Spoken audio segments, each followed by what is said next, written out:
One of the very best things about living in Southwest Washington is the proximity to the coast. Long Beach, Washington is one of the best beaches to go to for a great weekend away from hustle and bustle of city living.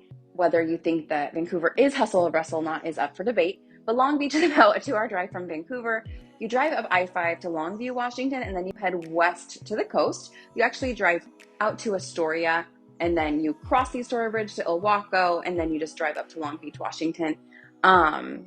So like Astoria, mouth of the Columbia River, Ilwaco, Washington, and then Long Beach.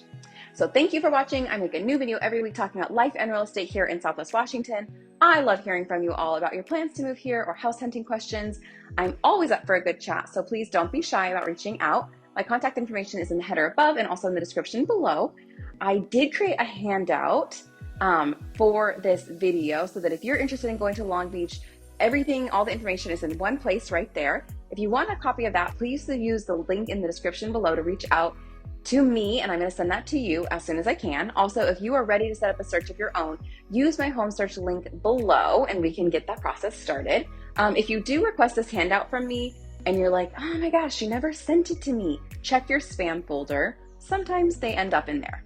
Long Beach was founded in 1880 and platted in 1881 by H.H. Tinker, and it was first called Tinkerville, so I'm super glad that they changed the name to Long Beach. It was founded before there were any roads to Long Beach, so at first it was just a tourist camp, and they had visitors. They had to come down the Columbia River on a stern wheeler to Ilwaco and then commuted up the beach. It's a little bit easier to get there now since there are roads and you can still drive on the beach. The Long Beach Peninsula is the longest continuous beach in the United States at about 28 miles. This entire area is renowned for seafood. It has the largest salmon run in the world, razor clams, lots of other fish such as halibut, cod, tuna, etc., and of course, oysters. Tourism and attractions. Downtown Long Beach is adorable. There's lots of shops to explore. If you are not into shopping, there's other attractions downtown, such as the World Kite Museum, the Cranberry Museum, Demonstration Farm, Marsh's Free Museum, where you can see Jake the Alligator Man, go-karts, bumper cars, and bicycle rentals. And there's also an arcade where you can play laser tag and all sorts of arcade games. If you have kiddos and need to burn off some energy and it's not too rainy, you can also check out Culbertson Park, which is right behind the main street of downtown Long Beach. They have a great playground, tennis court, and skate park. So that's a good place to go if you have a little bit of a break in the weather, because Long Beach, Washington is not the sunniest place in Washington state. So one of our family favorites is to go to Scoopers for ice cream and then walk through downtown, go to the arcade, or visit the boardwalk. Friendly warning, if you go on a busy day, that line at Scoopers can be really long, like 30, 45 minutes to get your ice cream.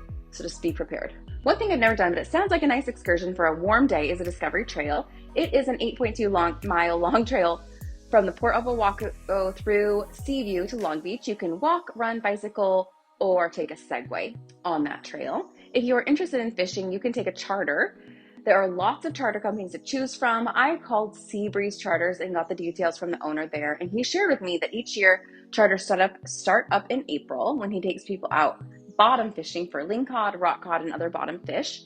Then in May, halibut season starts, and that starts, when that starts, they fish 24 miles offshore. So that's for not for the faint of heart, because it's pretty bumpy getting out there. You have bigger rods, more gear. It's a little bit harder in a lot of different ways.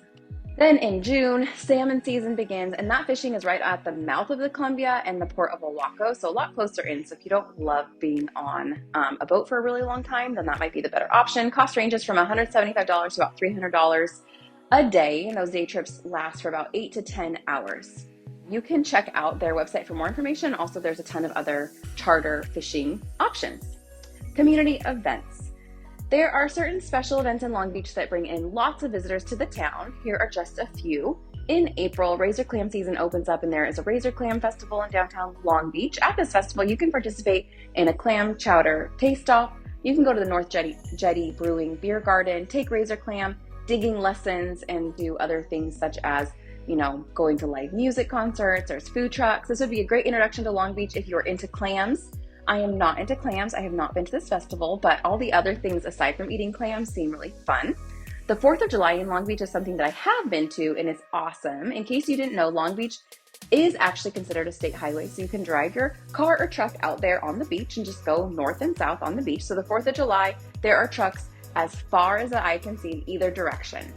And fireworks are going off nonstop as far as you can see in either direction. It's absolutely incredible. By far the most festive 4th of July that I have been to. In August, the Kite Festival is the main attraction of Long Beach. This happens on the 3rd weekend of every August.